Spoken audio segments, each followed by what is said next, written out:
اعوذ باللہ من الشیطان الرجیم بسم اللہ الرحمن الرحیم سیقولون ثلاثة رابعهم كلبهم ويقولون خمسة سادسهم كلبهم رجما بالغیب ويقولون سبعة وثامنهم كلبهم۔ عن قریب لوگ کہیں گے، ثلاثتن یہ خبر ہے مبتدائے محذوف ہم کی، اور ضمیر لوٹے گی اصحاب کہف کی جانب کہ وہ 3 تھے، ان کا چوتھا کتا تھا، اور کہیں گے کہ وہ 5 تھے، ان کا چھٹا ان کا کتا تھا، رجمم بالغیب اٹکل مارتے ہوئے۔ تو ان لوگوں نے کہا کہ ہرگز، ٹھیک ہے، وَيَقُولُونَ سَبْعَةٌ وَثَامِنُهُمْ كَلْبُهُمْ، اور کچھ لوگ کہیں گے کہ وہ 7 تھے اور ان کا 8واں ان کا کتا تھا۔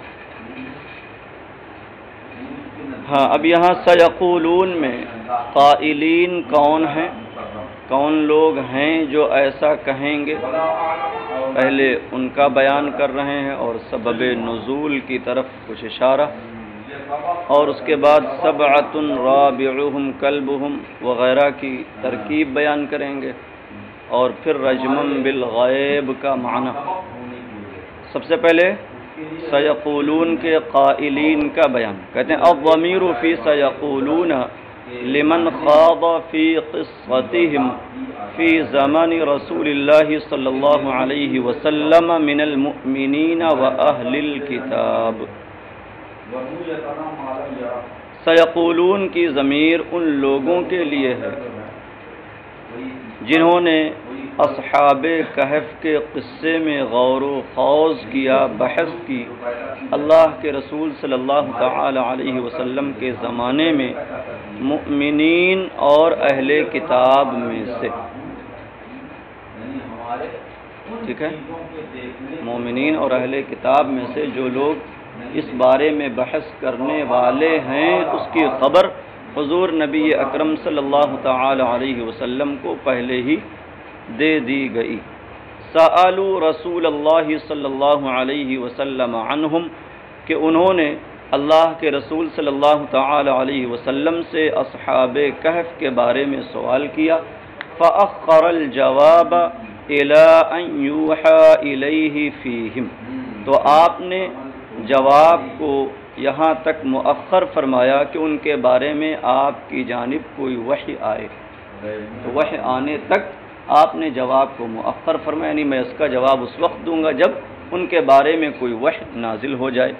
فَنَزَلَتْ إِخْبَارًا بِمَا سَيَجْرِي بَيْنَهُمْ مِنْ اخْتِلَافِهِمْ فِي عَدَدِهِمْ وَأَنَّ الْمُصِيبَ مِنْهُمْ مَنْ يَقُولُ سَبْعَةٌ وَثَامِنُهُمْ كَلْبُهُمْ۔ تو یہ آیت کریمہ اس کی خبر دینے کے لیے نازل ہوئی، ٹھیک ہے، لوگوں نے پوچھا، سآلو میں ضمیر کا مرجع جو لوگ بھی بحث کرنے والے ہیں، من المؤمنین و اہل الکتاب، تو ان لوگوں نے پوچھا، فنزلت اخبارا بما سیجری بینہم، تو یہ آیت کریمہ اس کی خبر دیتے ہوئے نازل ہوئی جو ان کے درمیان اصحاب کہف کی تعداد میں اختلاف پایا جائے گا، جاری ہوگا۔ بما سیجری ما موصولہ ہے اور من اسی کا بیان، تو یہ آیت اس کی خبر دینے کے لیے نازل ہوئی جو ان کے درمیان اصحاب کہف کی تعداد کے سلسلے میں ان کا اختلاف پایا جائے گا۔ وَأَنَّ الْمُصِيبَ مِنْهُمْ، اور یہ بتانے کے لیے نازل ہوئی کہ ان میں مصیب درست بات کہنے والا وہ ہے جو اس بات کا قائل ہو کہ وہ 7 تھے اور ان کا 8واں کتا تھا۔ وَيُرْوَى، اور ایک دوسری روایت ذکر کر رہے ہیں، وَيُرْوَى أَنَّ السَّيِّدَ وَالْعَاقِبَ وَأَصْحَابَهُمَا مِنْ أَهْلِ نَجْرَانَ كَانُوا عِنْدَ النَّبِيِّ صلی اللہ علیہ وسلم، اور مروی ہے کہ سید اور عاقب اور ان دونوں کے ساتھی یہ سب اہل نجران سے ہیں، ٹھیک ہے، جو اہل نجران سے ہیں کانوا عند النبی صلی اللہ علیہ وسلم. ترجمہ پھر سے کر لیجئے. مروی ہے کہ سید اور عاقب اور ان دونوں کے ماننے والے اہل نجران میں سے نبی پاک صلی اللہ تعالی علیہ وسلم کی بارگاہ میں تھے. فجرا ذکر اصحاب الکہف، تو اصحاب کہف کا ذکر چل پڑا. فقال السید وکان یعقوبیا، سید یہ کہہ رہے ہیں کہ یعقوبی تھا. تو نصارہ کے 3 بڑے فرقے تھے اس زمانے میں، سمجھ رہے ہیں؟ انہی میں سے ایک فرقہ کیا تھا؟ یعقوبی، اور دوسرا نستوری. تو کہہ رہے سید نے کہا وکانا یعقوبیا، اور وہ یعقوبی تھا. کانوا ثلاثۃ رابعہم کلبہم، کہ اصحاب کہف کی تعداد 3 تھی، ان کا چوتھا ان کا کتا تھا.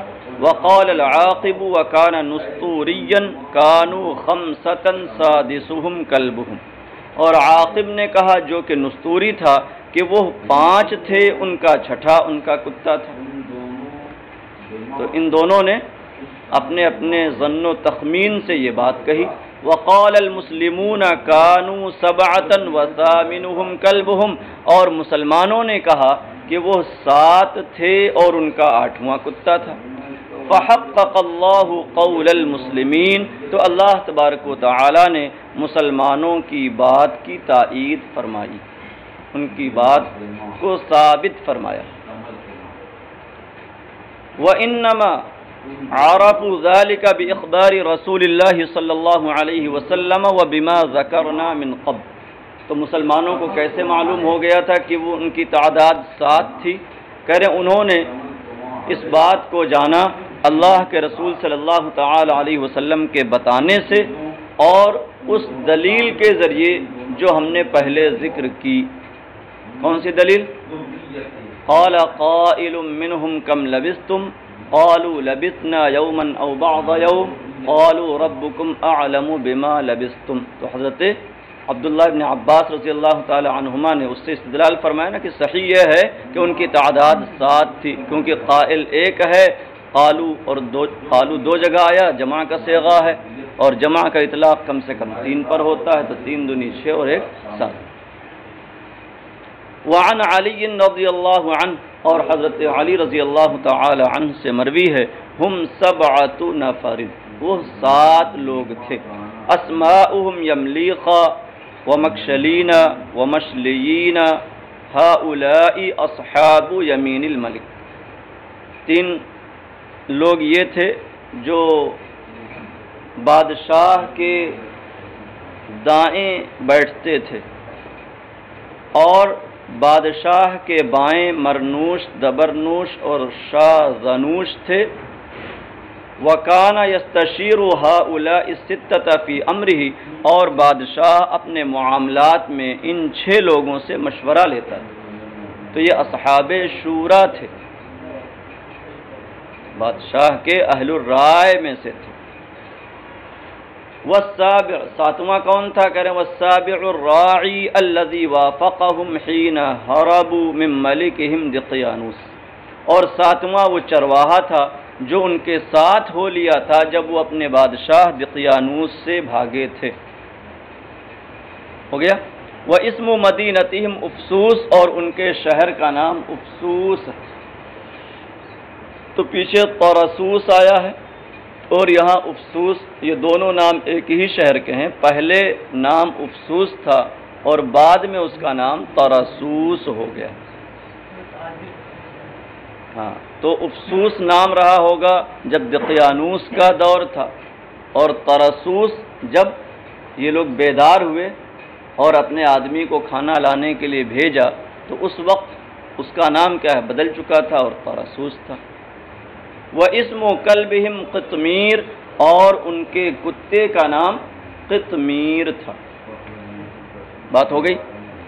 تو یہ اصحاب کہف کی تعداد اور ان کے اسماء کا بھی ذکر ہو گیا. اب یہاں ایک بات ہے کہ اوپر آیت کریمہ میں آیا سَيَقُولُونَ ثَلَاثَةٌ رَابِعُهُمْ كَلْبُهُمْ، اس میں سین استقبال داخل ہے، اور وَيَقُولُونَ خَمْسَةٌ سَادِسُهُمْ وَيَقُولُونَ سَبْعَةٌ وَثَامِنُهُم، یہاں بغیر سین کے لایا گیا. تو ایک جگہ سین ہے، دو جگہ نہیں ہے، تو اس کا کیا مطلب؟ کیا ایک ہی بات جو ہے وہ اخبار بالغیب کے قبیل سے ہے اور باقی دو باتیں اخبار بالغیب کے قبیل سے نہیں؟ کہتے نہیں، سین استقبال اگرچہ داخل ہے ایک پر، لیکن یہاں علی سبیل العطف وَيَقُولُونَ آ رہا ہے نا، واو کے ذریعے عطف، تو وَيَقُولُونَ کا عطف پورے سَيَقُولُونَ پر نہیں ہے بلکہ یقولون پر. یقولون کا عطف یقولون پر ہے، تو پہلے یقولون پر سین داخل ہے تو وہ سین کیا ہے؟ ان معطوفات پر بھی داخل رہے گی. کہہ رہے ہیں وَسِينُ الْاِسْتِقْبَالِ وَإِنْ دَخَلَ فِي الْأَوَّلِ دُونَ الْآخِرَيْنِ فَهُمَا دَاخِلَانِ فِي حُكْمِ السِّينِ، اور سین استقبال اگرچہ صرف اول میں ہے آخری دونوں میں نہیں، تو یہ دونوں بھی سین کے حکم میں داخل ہیں. كَقَوْلِكَ قَدْ أَكْرَمَ وَأَنْعَمَ، جیسے کہ تمہارا قول قد اکرم و انعم، تو اکرما پہ قد داخل کیا، انعما پہ نہیں، جبکہ ترید معنی التوقع فی الفعلین جمیعا، جبکہ تم دونوں فعل میں توقع اور تاکید کا معنی مراد لیتے ہو. ایک طریقہ ہو گیا جواب کا کہ سین کے حکم میں داخل ہیں عطف کی بنیاد پر. او ارید بیفعل معنی الاستقبال الذی هو صالح له، یا یہ جواب دیا جائے کہ وَيَقُولُونَ میں اگرچہ سین نہیں آئی ہے لیکن فعل مضارع ہے، اور فعل مضارع حال اور استقبال دونوں کے لیے آتا ہے، تو یہاں پر استقبال کے معنی میں ہے، استقبال کے لیے ہے. یا یفعلو سے معنی استقبال مراد لیا جائے جو کہ جس کی وہ صلاحیت رکھتا ہے. بات ہو گئی. اب آگے ترکیب بیان کر رہے ہیں. ثلاثۃ خبر مبتدأ محذوف، ثلاثۃ یہ مبتدأ محذوف کی خبر ہے، اے ہم ثلاثۃ وکذالک خمسۃ وسبعۃ، تو ہم ثلاثۃ ہم خمسۃ ہم سبعۃ، پورا مبتدا خبر سے جملہ. ورابعهم کلبهم جملۃ من مبتدأ وخبر واقعۃ صفۃ لثلاثۃ، اور رابعهم کلبهم کا جو جملہ آیا ہے ثلاثۃ کے بعد، کہہ رہے ہیں یہ مبتدا اور خبر سے ایک جملہ ہے جو ثلاثۃ کی صفت واقع، تو ہم ثلاثۃ رابعهم کلبهم، تو ترکیب کیا ہوگی؟ ثلاثۃ موصوف اور رابعهم کلبهم مبتدا خبر سے مل کر جملہ اسمیہ ہو کر ثلاثۃ کی صفت موصوف صفت سے مل کر اب بنائیں آپ ہم مبتدا محذوف کی خبر.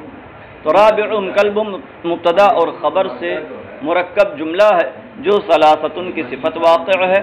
وَكَذَلِكَ سَادِسُهُمْ كَلْبُهُمْ وَثَامِنُهُمْ كَلْبُهُمْ، اور یہی حال سادسهم كلبهم اور ثامنهم كلبهم کا ہے. وہ دونوں بھی سادسهم كلبهم خمسۃ کی صفت ہے اور ثامنهم كلبهم سبعۃ کی صفت. رجما بالغیب، اب یہاں سے رجم بالغیب کا معنی بیان کر رہے ہیں. رجم کا معنی کیا ہوتا ہے؟ پھینکنا، ڈالنا، اسی سے رجم بمانا سنسار کرنا، پتھر پھینکنا ہوتا ہے. کہہ رہے رجمم بالغیب رمیم بالخبر الخفی و اتیانم بہ، غیب کا معنی کیا ہوتا ہے؟ پوشیدہ چیز، پوشیدہ بات. تو رجمم بالغیب رمیم بالخبر الخفی و اتیانم بہ کے معنی میں یعنی پوشیدہ بات لانا، ذکر کرنا، بیان کرنا. کقولہ وَيَقْذِفُونَ بِالْغَيْبِ، جیسے قرآن مجید میں وَيَقْذِفُونَ بِالْغَيْبِ آیا جس کا معنی کیا ہے؟ اے یأتون بہ. تو رجمم بالغیب کا معنی کیا ہوا؟ اتیانم بالغیب، غیب بیان کرتے ہوئے، غیب لاتے ہوئے. اور غیب کی بات کوئی جان سکتا ہے؟ نہیں. او وضع الرجم موضع الظن، یا یہ ہے کہ یہاں پر رجم جو ہے وہ ظن کی جگہ رکھ دیا گیا ہے. ظنم بالغیب کی جگہ کیا ہے؟ رجمم بالغیب فرمایا گیا. فکأنہ قیل ظنم بالغیب، رجمن رکھا گیا کس کی جگہ؟ ظنن کی جگہ، تو گویا کہ کہا گیا ظنم بالغیب. لأنہم اکثروا ان یقولوا رجم بالظن مکان قولہم ظن، اس لیے کہ عرب بکثرت ظنہ کی جگہ رجم بالظن کہتے ہیں. وَأَوْفُوا بِعَهْدِي اور میرے ظنہ کہنے کی جگہ رجم بالظن بکثرت بولتے ہیں، اتنی کثرت حتی لم يبقى عندهم فرق بین العبارتین، یہاں تک کہ ان کے نزدیک دونوں عبارتوں کے درمیان کوئی فرق نہیں رہے گا. ظاہر سی بات ہے کہ غیب کی بات کہنا یہ ظن و تخمین ہی کی بنیاد پر تو ہوگا، اس لیے کہ کوئی آدمی کیا ہے، کوئی علم کے ذریعے بغیر بتائے غیب کی بات نہیں کہہ سکتا. اسے بتایا جائے تب وہ جان سکتا ہے اور بتا سکتا ہے، اور بے بتائے تو یہ ظن ہوگا، تخمین ہوگا. بات ہو گئی. ہاں اب یہاں ایک فرق دیکھیے، ثلاثۃ رابعہم کلبہم خمسۃ سادسہم کلبہم، ان دونوں جگہ واو نہیں آیا ہے بیچ میں، ثلاثۃ ورابعہم نہیں ہے، خمسۃ وسادسہم بغیر واو کے ہے، لیکن سبعۃ وثامنہم کلبہم یہاں واو کے ساتھ آیا. یہ واو کون سا؟ آپ نے تو ترکیب میں بتایا کہ ثامنہم کلبہم صفت بن رہا ہے، سبعۃ کی تو یہ واو کیسا؟ تو آگے فرماتے ہیں والواو الداخلۃ علی الجملۃ الثالثہ هي الواو التي تدخل على الجملة الواقعة صفة نكرة كما تدخل على الواقعة حالا عن المعرفة. کہہ رہے ہیں اور وہ واو جو تیسرے جملے پر داخل ہے آیا ہے، یہ وہ واو ہے جو اس جملے پر آتا ہے جو نکرہ کی صفت واقع ہو، جیسے کہ اس جملے پر آتا ہے جو معرفہ سے حال واقع ہو. فی قولک جاءنی رجل ومعه آخر ومررت بزید وفی یدہ سیف، تمہارے قول جاءنی رجل ومعه آخر ومررت بزید وفی یدہ سیف میں، تو پہلے جملے میں رجل کے بعد ومعه آخر رجل کی صفت ہے، اور اس جملے پر یہ واو آیا جو نکرہ کی صفت بن رہا ہے، اور دوسرے جملے میں وفی یدہ سیف زائد سے حال ہے، تو یہ واو حالیہ نہیں ہے، فی یدہ سیف حال تھا اور اس پر یہ واو کیا ہے، داخل کیا گیا ہے. اس کا فائدہ کیا ہے، یہ واو کیوں لایا جاتا ہے؟ وہ جملہ جو نکرہ کی صفت یا معرفہ سے حال واقع ہو اس پر یہ واو کیوں آتا ہے؟ کہتے ہیں وفائدتها توکید لصوق الصفت بالموصوف والدلالة على ان اتصافه بها امر ثابت مستقر، اور اس کا فائدہ صفت کے موصوف سے متصل ہونے کی تاکید کرنا. لصوق معنی اتصال، تو صفت موصوف سے متصل ہے، اس سے جڑی ہوئی ہے، اس کی تاکید کرنے کے لیے یہ واو لایا جاتا ہے. ہاں تو کہہ رہے ہیں اس کا فائدہ موصوف سے صفت کے اتصال کی تاکید کرنا ہے، اور اس بات پر دلالت کرنا ہے کہ موصوف کا صفت سے اتصاف ایک واقعی ثابت امر ہے، کوئی شبہہ کی بات نہیں. وَهَذِهِ الْوَابُ هِيَ الَّتِي آذَنَتْ بِأَنَّ الَّذِينَ قَالُوا سَبْعَةٌ وَثَامِنُهُمْ كَلْبُهُمْ قَالُوهُ عَنْ ثَبَاتِ عِلْمٍ وَلَمْ يَرْجُمُوا بِالظَّنِّ كَمَا رَجَمَ غَيْرُهُمْ. اور یہی واو وہ ہے جس نے یہ بتایا، آذنا یوزن بمانا بتانا خبردار کرنا، یہ واو وہ واو ہے جس نے یہ بتایا کہ جنہوں نے سبعۃ وثامنہم کلبہم کہا ہے انہوں نے ثبات علم سے کہا اور ظن و تخمین کے طور پر نہیں کہا، اس لیے کہ وہ تاکید کے ساتھ اپنی بات کہہ رہے ہیں. وثامنہم کلبہم واو کے بارے میں پڑھ لیا کہ یہ تاکید کے لیے آتا ہے، تو وہ اپنی بات کیا ہے تاکید کے ساتھ کہہ رہے ہیں واو لا کر کے. تو اس واو نے یہ بتایا کہ ان کا کہنا رجم کے طور پر نہیں ہے، ظن کے طور پر نہیں، بلکہ ثبات علم کے ساتھ، مضبوط علم کے ساتھ. ہاں یہ واو وہ ہے جس نے یہ بتایا کہ جنہوں نے سبعۃ وثامنہم کلبہم کہا ہے انہوں نے پختہ علم سے کہا ہے اور ظن کی بنیاد پر نہیں کہا. کما رجم غیرہم جیسا کہ اوروں نے ظن کے طور پر کہا. دلیلہ ان اللہ تعالی اتبع القولین الاولین قوله رجما بالغیب واتبع القول الثالث قوله قل ربی اعلم بعدتهم. اور خاص کر مجھے سے ڈرو اور اس بات کی دلیل کہ ان لوگوں نے پختہ علم سے کہا ہے نہ کہ ظن کی بنیاد پر کریں. اس کی دلیل بھی یہاں موجود ہے.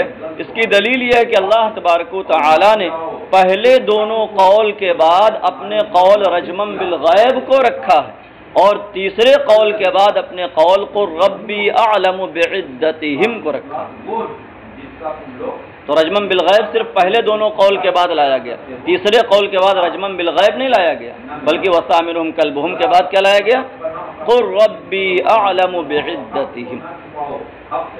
تو یہ بھی اس بات کی دلیل ہے کہ پہلے دو کی بات کیا ہے؟ رجم بالغیب کے طور پر ہے, اٹکل کے طور پر, لیکن تیسرے فریق کی بات کیا ہے؟ اٹکل کے طور پر نہیں بلکہ ثبات علم کے ساتھ. قُلْ رَبِّي أَعْلَمُ بِعِدَّتِهِمْ اے قل ربی اعلم بعدتهم وقد اخبرکم بها بقوله سبعة وثامنهم كلبهم. اے محبوب آپ فرما دیجئے کہ میرا پروردگار ان کی تعداد کو خوب جاننے والا ہے.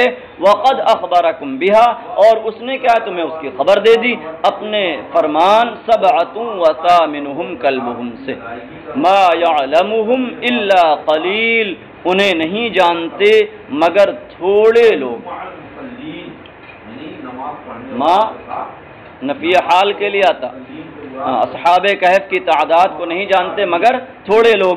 قال ابن عباس رضی اللہ عنہما انا من ذلك القلیل. حضرت عبداللہ ابن عباس رضی اللہ تعالی عنہما کا فرمان ہے کہ میں ان تھوڑے لوگوں میں سے ہوں. مجھے بھی اس بات کا علم حاصل ہے کہ ان کی تعداد کیا تھی.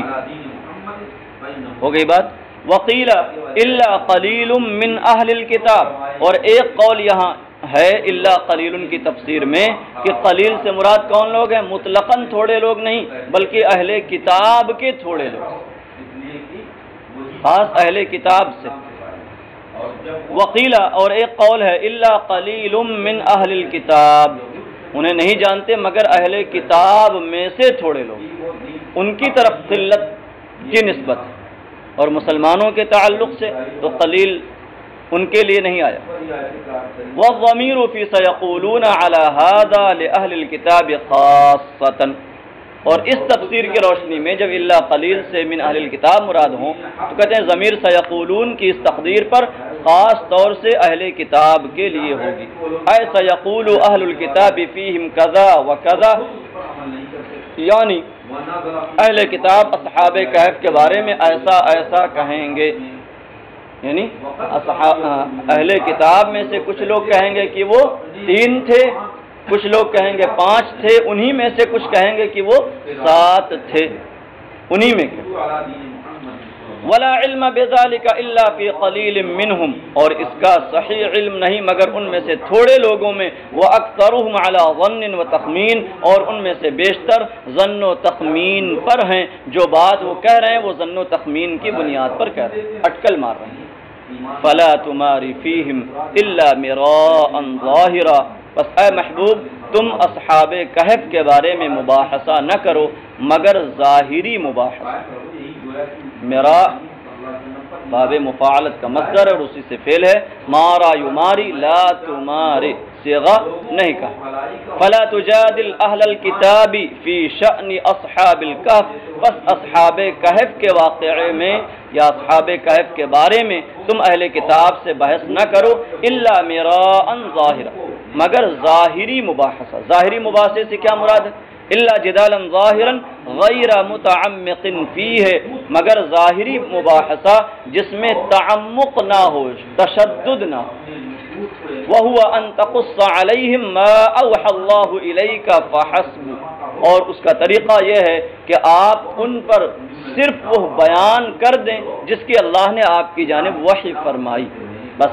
من غیر ولا تزید من غیر تجہیل لہم بغیر ان کی تجہیل کا اضافہ کیے ہوئے. یعنی آپ ان کو جاہل نہ بنائیں, ان کے بارے میں اور اس طریقے کی کوئی بات نہ کہیں. جو اللہ نے آپ کو بتایا, آپ کی جانب وحی فرمائی, وہ ان پر پڑھ کر سناؤ. یہ ایک معنی ہو گیا مراء ظاہر کا. دوسرا معنی بیان کر رہے ہیں او بمشہد من الناس یا ظاہری مباحثہ کھلا مباحثہ، اس کا کھلے کا کیا مطلب ہوا؟ او بمشہد من الناس، یا لوگوں کے مجمع میں آپ ان سے مباحثہ کریں، ان سے مباحثہ نہ کریں مگر کھلے طور پر، یعنی لوگوں کی موجودگی میں، لوگوں کے مجمع میں، لیظہر صدقک، تاکہ آپ کی صداقت کا اظہار ہو جائے، ولا تستفت فیہم منہم احدا، اور ان کے بارے میں ان میں سے کسی سے نہ پوچھیں۔ فیہم میں ضمیر لوٹے گی اصحاب کہف کی جانب، اور منہم میں ضمیر اہل کتاب کی جانب۔ ولا تسأل احدا منہم عن قصتہم سؤال متعنت له حتى يقول شيئا فترده عليه وتزيف ما عنده، اور آپ ان میں سے کسی سے ان کے قصے کے بارے میں نہ پوچھیں، سوال نہ کریں۔ یہاں کون سا سوال، کس سوال سے منع کیا جا رہا؟ سوال متعنت له، اس کی سرزنش کے طور پر سوال کریں، یہاں تک کہ وہ کچھ کہے فتردہ علیہ، تو تم کیا ہے اس کی بات کو اس پر رد کرو، اور جو کچھ اس کے پاس ہے اس کی تم تضعیف کرو، یعنی اس کی کمزوری ظاہر کرو، اس کا کھوٹا ہونا بیان کرو۔ ولا سؤال مسترشد، اور نہ ہی ہدایت حاصل کرنے والے کے طریقے پر پوچھے، نہیں جاننے کے طریقے پر۔ کیوں؟ لأن اللہ تعالی قد ارشدک بأن اوحى الیک قصتهم، اس لیے کہ اللہ تبارک و تعالی نے آپ کو ہدایت عطا فرما دی، آپ کو بتا دیا ہے بیں طور کہ ان کے قصے کی آپ کی جانب وحی فرما دی۔ تو نہ تو جاننے والے کے طور پر پوچھئے، اور نہ ہی کیا ہے ان کی بات کا رد کرنے والے کے طور پر ان سے سوال کیجیے۔ کبھی ہوتا ہے نا آدمی سوال اس لیے کرتا ہے تاکہ آپ کوئی بات کہیں تو ہم اس کا رد کریں اور آپ کی بات کو ثابت نہ ہونے دیں، اس کی تردید مقصود ہے۔ فرمایا گیا کہ آپ تعنت کے طور پر بھی سوال نہ کیجیے اور استرشاد کے طور پر بھی سوال، اس لیے کہ اس کی کوئی حاجت نہیں اور وہ آپ کے شایان شان نہیں، ایسا مباحثہ یہ آپ کے شایان شان نہیں۔ اعرض عن الجاہلین، ایسے لوگوں سے آپ کا کام کیا ہے کہ اعراض کریں، نظر انداز کریں۔ صدق اللہ۔